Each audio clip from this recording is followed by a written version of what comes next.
Hello students, how are you? I am Lavakar Pandey and today I will teach you about areas related to circles. जैसा कि आप लोगों ने देखा पिछले दो वीडियोस में, जिसमें कि आप लोगों को किस तरह से ट्रिग्नोमेट्री में कुछ फॉर्मूलाज क्रिएट करने के लिए आपको बताया गया था, और सेकेंड वीडियो में आप लोगों को बताया गया कि किस तरह से surface area and volume of cone and cylinder. Okay students, तो सिलेंडर और कोन का वॉल्यूम एंड सरफेस एरिया हम लोग कैसे क्रिएट करते हैं वो आपको बताया गया। अभी आप लोगों को केवल फर्स्ट पार्ट ही बताया जा रहा है। तो आज मैं आप लोगों को बताऊंगा कि किस तरह से आप areas related to circle, that means कि सर्कल से कैसे आप एरिया फाइंड आउट करते हैं, और दैट मीन्स कि कितने तरह के एरियाज को आप फाइंड आउट कर सकते हैं। तो आज मैं जो कुछ बता रहा हूं, तो मैं चाहूंगा कि सारे स्टूडेंट्स वीडियो को अंत तक देखेंगे, और उसके बाद मुझे 100% उम्मीद है कि आप लोगों को फॉर्मूलाज, जो कि मैं बार बार कहता हूं कि आप लोगों को फॉर्मूला याद करने की जरूरत नहीं है, कैसे फॉर्मूला क्रिएट करते हैं, कैसे फॉर्मूलाज बनाते हैं, मैं आप लोगों को यहां बता रहा हूं, और आज आपका ये चैप्टर पूरी तरह से कंप्लीट हो जाएगा। Okay students, now let's come here. सबसे पहले जैसा कि आप देख रहे हैं, area and circumference of a circle. तो जैसा कि आप जानते हैं कि circumference of circle is equal to 2 pi r होता है। Okay students, and area of circle is equal to pi r square होता है। तो आखिर इससे और इससे हम कितने सारे फॉर्मूला क्रिएट कर सकते हैं। तो सबसे पहले मैं आपको बताना चाहूंगा कि एरिया ऑफ सेमी सर्कल, जैसा कि आप जानते हैं कि area of circle pi r square होता है। तो pi r square that means कि एरिया ऑफ सर्कल, और दैट मीन्स कि आप इस कंप्लीट इस सर्कल के एरियाज को निकाल रहे हैं। लेकिन जैसे सेमी सर्कल की बात होती है, तो सेमी दैट मीन्स आप आधा कर रहे हैं, सर्कल के एरिया को आधा कर रहे हैं। दैट मीन्स कि आपको बस इस पार्ट का एरिया ही निकालना है, हाफ पार्ट का। ओके स्टूडेंट्स, तो हाफ पार्ट मीन्स क्या हुआ, 1/2 हाफ पार्ट इसका area of circle, that means कि पाई आर स्क्वायर। तो आपने देखा कि हाफ एरिया ऑफ स्क्वायर। तो इस तरह से आप जान रहे हैं कि कैसे आप एरिया ऑफ सेमी सर्कल निकालते हैं। दूसरी बात, नंबर डी में आप देखेंगे एरिया ऑफ क्वाड्रेंट। क्वाड्रेंट कहने का मतलब है कि एक सर्कल को आप यदि 4 पार्ट में बांटते हैं, तो इस पार्ट को हम लोग क्वाड्रेंट करते हैं। दैट मीन्स कि 1/4 आप किसी भी एक पार्ट को अगर लेते हैं तो वो क्वाड्रेंट कहलाता है।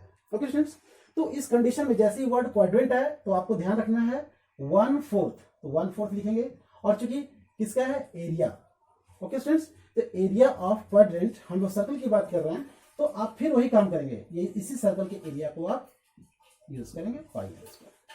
तो एरिया ऑफ क्वाड्रेंट में आप 1/4 और एरिया ऑफ सर्कल को इंक्लूड करेंगे। ओके स्टूडेंट्स, नाउ नेक्स्ट अब आप देख लेंगे ई में area enclosed bye 2 concentric circle. अब मैं ई की बात कर रहा हूं, area enclosed bye 2 concentric circle, यानी एक ही सेंटर से जब 2 सर्कल हम लोग ड्रॉ करते हैं, और पूछा गया है कि area enclosed bye 2 concentric circle, that means कि आखिर इससे कितना एरिया आप कैसे फाइंड आउट करेंगे।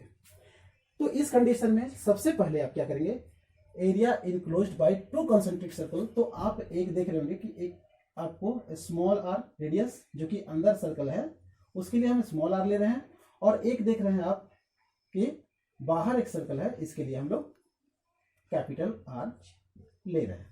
ओके स्टूडेंट्स, तो करना क्या आपको है कि फॉर्मूला वही यूज करना है, बस फर्स्ट वाले के लिए, यानी कि एक्सटर्नल पार्ट के लिए आप पाई आर स्क्वायर लेंगे, और इस इंटरनल पार्ट के लिए आप पाई स्मॉल आर स्क्वायर लेंगे। ओके स्टूडेंट्स, और दोनों को जैसे आप सब्ट्रैक्ट करेंगे, आपको area enclosed two concentric circle, that means कि ये एरिया आपको फाइंड आउट हो जाएगा। लेकिन अगर आप चाहते हैं कि आप इसमें से कॉमन भी दिखाई दे रहा है आपको, तो कॉमन एरिया आप ले लेते हैं, तो आपके पास क्या था, चूंकि कॉमन दोनों का, आप पाई जो देख रहे हैं दोनों में, आपने बाहर निकाल लिया है, तो आपके पास आर स्क्वायर और आर स्क्वायर दिखाई दे रहा होगा।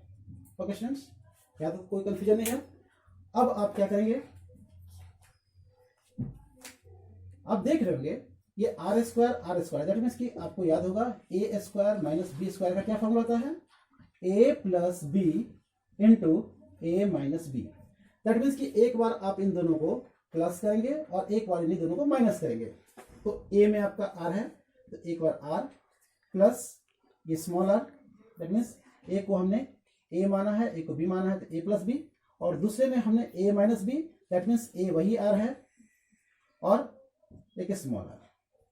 Okay students, a minus b जो कि area of that means a square minus b square. तो इस तरह से आप से जब पूछा जाए कॉन्सेंट्रिक सर्कल का एरिया के बारे में तो आप फाइंड आउट कर सकते हैं। ओके स्टूडेंट्स, तो फिर मैं बता दे रहा हूं कि जब भी आपसे कॉन्सेंट्रिक सर्कल का एरिया पूछा जाए तो आप सबसे पहले एक्सटर्नल एरिया दैट मीन्स की पाई आर स्क्वायर और उसमें से इंटरनल एरिया ऑफ सर्कल उसको माइनस करेंगे। दोनों में आप देख रहे होंगे पाई कॉमन है, बाहर निकाल दिया गया और दोनों के आर स्क्वायर लिख, आर स्क्वायर स्मॉल, और इन दोनों को बताया गया ए स्क्वायर माइनस बी स्क्वायर के फॉर्मूला पर कि ए प्लस बी और ए माइनस बी। ओके स्टूडेंट्स, तो यहाँ तक उम्मीद करता हूँ आप लोगों को समझ में आ गया होगा। अब नेक्स्ट ध्यान से समझेंगे, distance moved by rotating wheel in one equal to the circumference of wheel. यहां बताया जा रहा है कि आप डिस्टेंस आपको निकालना है, distance moved by rotating wheel that means कि एक व्हील दिया गया है चक्का, और बोला गया है कि ये जब रोटेट करता है, घूमता है in one revolution that means ये वन कंप्लीट एक चक्कर लगा लेता है, is equal to the circumference of the wheel. एक चक्कर इसका जो है कंप्लीट, उसके द्वारा जो डिस्टेंस आप निकालेंगे वो किसके इक्विवेलेंट होगा, वो आपका इक्विवेलेंट होगा सर्कमफ्रेंस ऑफ व्हील। अब इसको समझाने के लिए मैं आपको ये बताना चाहूंगा कि जब भी आप सर्कमफ्रेंस की बात करते हैं तो दैट मीन्स की कंप्लीट आप इसकी लेंथ की बात करते हैं। जैसे ही आप इसको अगर खोलना चाहें, सपोज दैट किसी एक पार्ट को कट कर देते हैं और जब सीधा करेंगे आप तो बिल्कुल ऐसा दिखाई देगा। ओके स्टूडेंट्स, तो आपको समझ में आ रहा कि एक रेवोल्यूशन दैट मीन्स कि वन रोटेशन में ये कंप्लीट जो डिस्टेंस कवर कर रहा है उसी की बात यहाँ पे हो रही है। आगे ध्यान से सुनेंगे और समझने का प्रयास करेंगे कि जैसे ही आपसे पूछा गया है कि सर्कमफ्रेंस ऑफ व्हील आप निकाल लेंगे तो आपका वन रोटेशन निकल जाएगा। जी ध्यान से देखेंगे, the number of revolution completed by a rotating wheel in 1 minute. 1 minute में कितना रेवोल्यूशन, नंबर ऑफ रेवोल्यूशन होता है उस व्हील का। ओके स्टूडेंट्स, तो इसके लिए आपको distance moved in 1 minute divided by circumference आप निकालेंगे। जिस समय आपको क्वेश्चन सॉल्व करके मैं समझाऊंगा उस समय ज्यादा बेटर से आप समझ पाएंगे। तब तक से आप देखेंगे H number, length of arc. आखिर ये आर्क होता क्या है, जैसे आप एक सर्कल देख रहे हैं और सर्कल के किसी 2 पॉइंट के बीच के डिस्टेंस, ध्यान देंगे इन 2 पॉइंट के बीच के डिस्टेंस को हम लोग क्या बोलते हैं, आर्क। वो ध्यान से देखेंगे क्योंकि बहुत ज्यादा क्वेश्चन आपके यहीं से स्टार्ट होते हैं।